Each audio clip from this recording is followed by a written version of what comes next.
Please subscribe to Acharya Harish Shastri Ji channel. Ram Ram मित्रों, जय भोले की जय महाकाल। प्रिय मित्रों, आज एक बार फिर आप सभी का हार्दिक अभिनंदन करता हूं आपके अपने YouTube चैनल आचार्य हरीश शास्त्री जी। प्रिय मित्रों, आज आपको कुछ जानकारियां देनी है। छोटी छोटी जानकारियां समझ लो, चाहे छोटे छोटे उपाय समझ लो।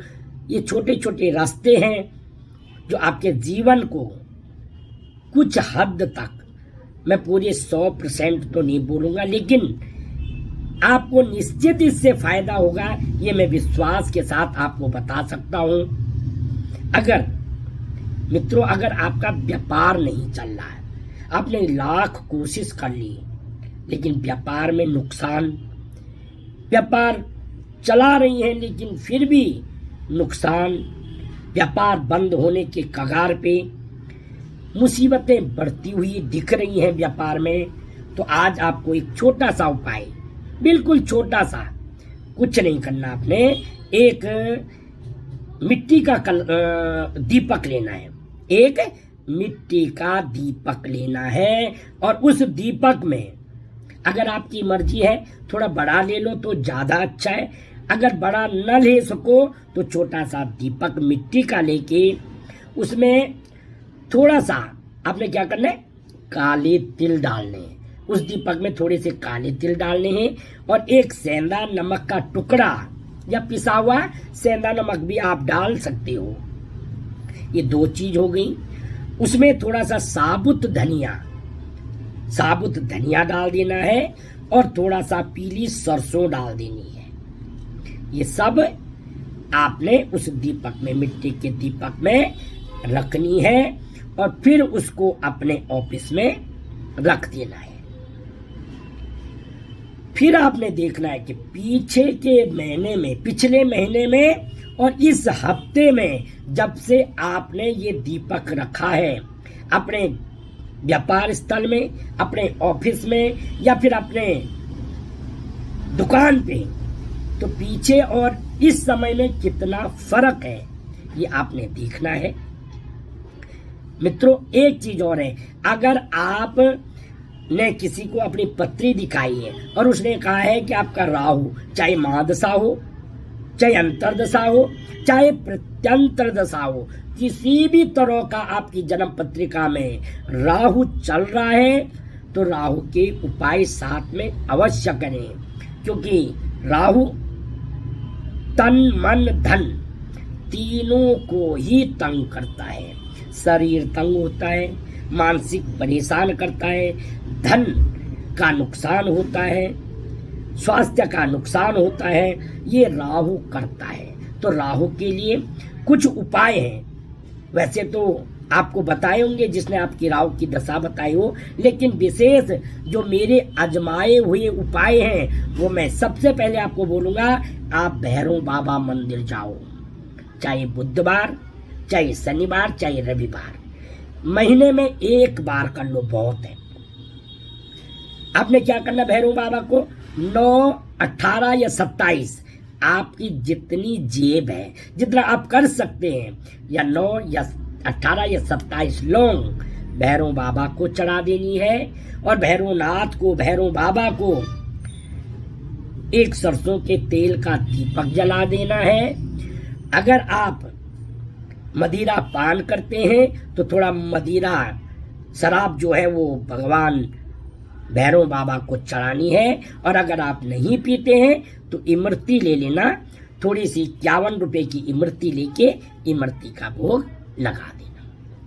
ये एक बहुत ठोस उपाय है। दूसरा, आप किसी भी बुधवार को जो बेचने वाले मछुआरे होते हैं उनसे छोटी छोटी 6 मच्छियां खरीद लें और उन मछलियों को जा करके किसी तालाब में, सरोवर में छोड़ आए, उनको जीवन दान दे दें। इसमें आप ये घर में एक्वेरियम रखते हैं, इस वाली मच्छी नहीं, जो बेच रहा हो उन मच्छियों को जीवन दान देनी है। ये भी राहु का एक अचूक उपाय है। पीला टीका लगा सकते हैं, ये बहुत अच्छा उपाय राहु का है। विशेष करके गाय को चारा, बुधवार शनिवार गाय को हरा चारा डालना है, ये भी राहु का उपाय है। तो आप साथ में राहु के उपाय चलाएंगे, पीला टीका लगाएंगे और दिए वाला काम करेंगे। अगर राहु नहीं चल रहा है तो मात्र मिट्टी के दीपक में ये सामग्रियां रख के अपनी दुकान, फैक्ट्री या फिर ऑफिस में रख सकते हैं। इसी से आपको पूरी तरह से फायदे हो जाएंगे। आइए मित्रों, कुछ चीजें मैं आपको ये एक आपके नॉलेज के लिए कुछ चीजें बता रहा हूं जो कि आपके काम आएगी, आपको फायदा ही होगा, नुकसान नहीं होगा। सबसे पहले एक चीज बताता हूं, कभी भी मंदिर जाओ, मैं कई बार लोगों को देखता हूं, कई ऐसे ऐसे प्रणाम करते हैं भगवान को, कई एक आधे। भगवान को हमेशा, परमात्मा को हमेशा दोनों हाथों से प्रणाम करना चाहिए। दोनों हाथ भगवान के चरणों में लगा के प्रणाम करना चाहिए। ये पहला, ये बहुत जरूरी है।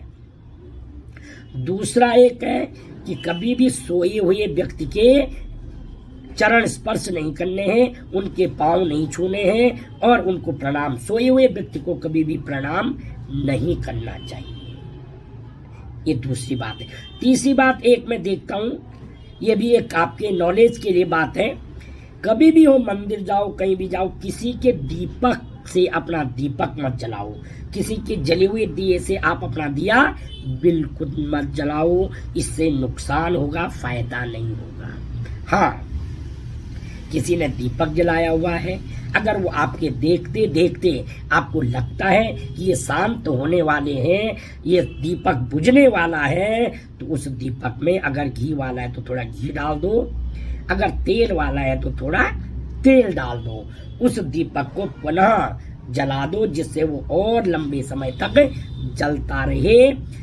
ये आपके फायदे के लिए है, इससे निश्चित ही अच्छा फल प्राप्त होता है। ये छोटी छोटी चीजें हैं, याद रखने वाली चीजें हैं। और एक और है, जैसे जप करते हैं हम लोग, जप करते हैं, लोग बोलते हैं मैं तो डेली इतनी माला करता हूँ, लक्ष्मी जी की इतनी माला कर दी, महामृत्युंजय की इतनी माला कर दी, फर्क नहीं पड़ रहा। लेकिन वो खुले में, कभी भी माला को खुले में नहीं जपना चाहिए, वो माला दिखनी नहीं चाहिए, गुप्त वो माला रखनी चाहिए। एक कपड़ा या किसी भी चीज में एक थैली ले लो, उस थैली के अंदर गोमुखी ले लो, गोमुख के अंदर अपना ये उंगली को बाहर निकाल के, इसको बाहर निकाल के अपना जाप करते रहो, तो उससे निश्चित ही अच्छे फल की प्राप्ति होगी। आइए मित्रों, कई लोगों को एक और चीज है, ये भी एक नॉलेज वाली चीज है आपके लिए। कई लोग को कहते हैं, कई लोगों का कहना है कि वास्तु होता भी है कि नहीं होता, और कैसे पता चलेगा कि वास्तु दोष है या नहीं है। तो उनको मैं एक चीज बताना चाहता हूं, अगर आपने वास्तु का परीक्षण करना है, वास्तु को आजमाना है, तो जो इसको नहीं मानते उनको एक चीज कहता हूं, वो जिसको नेगेटिव चीजें देखनी है, उल्टा असर देखना है, वो अपने घर के पूर्वोत्तर कोने में, पूर्व और उत्तर के कोने में एक झाड़ू रख दें। उस झाड़ू को हफ्ते वहीं पड़े रखे, वहीं पड़ी रहे वो झाड़ू। उसके बाद आप देखना, एक हफ्ते आपके साथ कितनी नेगेटिव चीजें होती हैं, आपके परिवार में कितनी विचलित, कितनी मानसिकता खराब, कितनी परेशानी आती है, वो आप देख सकते हैं। और किसी ने कहना नहीं, हम तो नेगेटिव चीज क्यों देखें, हम पॉजिटिव देखेंगे। तो वो लोग पूर्व उत्तर कोने में पानी का भरा हुआ जो पानी है, उस पानी से भरा हुआ जो मटका है या कोई भी चीज है, पानी का घड़ा है, उसको भर के वहां पे रख दें और फिर देखें किस तरह से आपको वो पॉजिटिव एनर्जी देता है, कितना आपका जीवन, आपका परिवार खुशहाल रहता है। हर चीज हमारे ऋषि मुनियों ने, हमारे पूर्वजों ने, कोई ऐसी चीज नहीं है जिसको नहीं किया। उन्होंने अनजाने में अपने आप उनसे होते रहते थे उपाय, वो अनजाने में सब उपाय करते थे। आज हमसे उपाय नहीं होते, हमको करने पड़ते हैं। पहले उस समय में आराम से लाते थे, गेहूं लाते थे, गेहूं साफ करते थे, जो गेहूं के टुकड़े खराब होते थे वहीं पे डाल देते थे, वहां चिड़िया आती रहती थी और उनको चुग लेती थी। तो हो गया केतु का उपाय। एक उपाय तो ऐसे ही हो गया। साग जरूर खाते थे, पालक लाते थे। आज तो हम इतने आलसी हो गए हैं कि साफ सफाई करके कटा हुआ साग लेते हैं, कटी हुई पालक लेते हैं, कुछ करना ही नहीं। वो माताएं लाती थी, साफ करती थी, जो खराब पत्तियां होती थी उसको वहीं फेंक देती थी और उसको वहीं पे गाय चल रही होती थी, गाय खा लेती थी। हो गया राहु शांत, बृहस्पति का उपाय हो गया। अनजाने में वो लोग अपने आप उपाय कर लेते थे। पहली रोटी हमेशा गाय की निकालते रहते थे। तो आज का समय दौड़ भाग का समय रह गया है, इसलिए कई बार हमें अपने समय में से समय निकाल के उपाय करने चाहिए।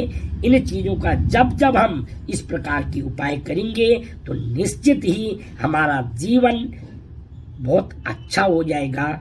हमारे को बिल्कुल मानसिक तंगी दूर होगी और धन धान्य की प्राप्ति होगी। जो हमारे बच्चों में आज जो माँ बाप बच्चों से डरते हैं, पहले बच्चे माँ बाप से डरते थे, आज ऐसा समय आ गया कि माँ बाप बच्चों से डरते हैं कि कहीं कुछ बोल ना दे, इसको चुप ही रहने दो, घर में पूजा करवा रहे, अच्छा उसको सोने दो, उसको तंग मत करो। इतने भया ये समय है। इस समय को ठीक करने के लिए अगर आपको थोड़ी बहुत इन चीजों में लाभ मिलता है तो मैं अपना सौभाग्य समझूंगा। अगर अच्छी लगी वीडियो तो एक बार प्रिय मित्रों जय भोले की जय महाकाल अवश्य बोलें। बाकी आप लाइक करें, सब्सक्राइब करें और शेयर भी कर सकते हैं अगर अच्छे लगे तो। जय भोले की जय महाकाल।